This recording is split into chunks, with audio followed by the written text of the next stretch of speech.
خلاص احكي لكم قصة مش هتلاقوا منها اليوم. كانت بدايتها شد وجذب بعدين قلبت قلة نوم. شاب صغير قاعد يحلم يلقى الحب واقف قدامه، بس ما كانش في يوم يتصور تطلع هي فتاة أحلامه.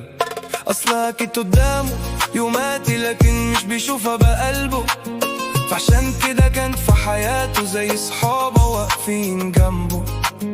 وفي يوم كانوا في رحلة بعيدة حصلت حادثة وقلبت رعب، بس ساعتها شاف في عينيها نظرة بتصرح بالحب.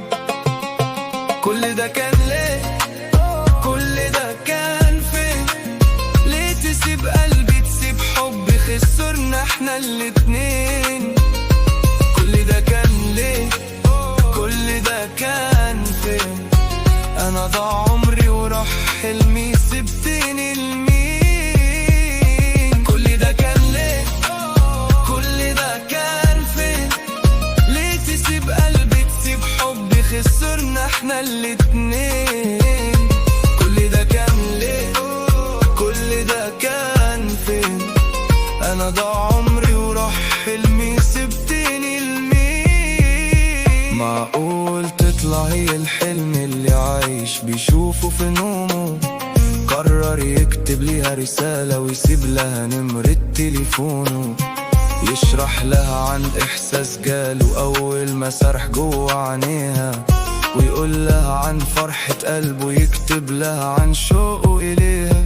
كتب القصة في صفحة ونص وختمها بكلمة حبيت، وكاتب فيها إنه بيتمنى يجي ويتقدم في البيت.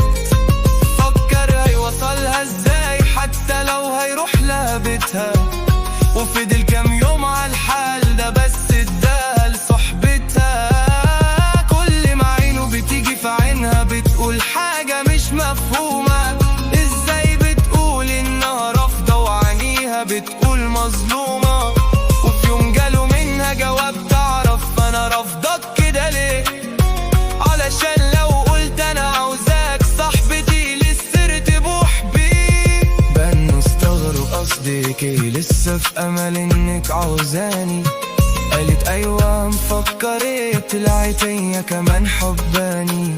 طرما الفرحة كان هيعيط جاله اخيرا حب حياته، بص عليها وشاف عينيها ضحكة هتنور اوقاته. كل ده كان ليه؟ كل ده كان فين؟ ليه تسيب قلبي تسيب حبي خسرنا احنا الاتنين؟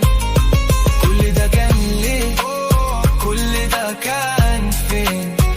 انا ضاع عمري وراح حلمي سبتني لمين؟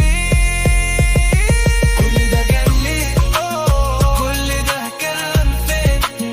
ليه تسيب قلبي تسيب حبي خسرنا احنا الاتنين؟ كل ده كان ليه؟ كل ده كان فين؟ انا ضاع عمري وراح حلمي سبتني لمين؟ كل ده كان ليه؟ ليه تسيب قلبي؟ ده كان ليه؟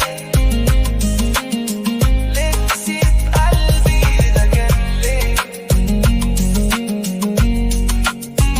انا ضاع عمري وراح حلمي سبتني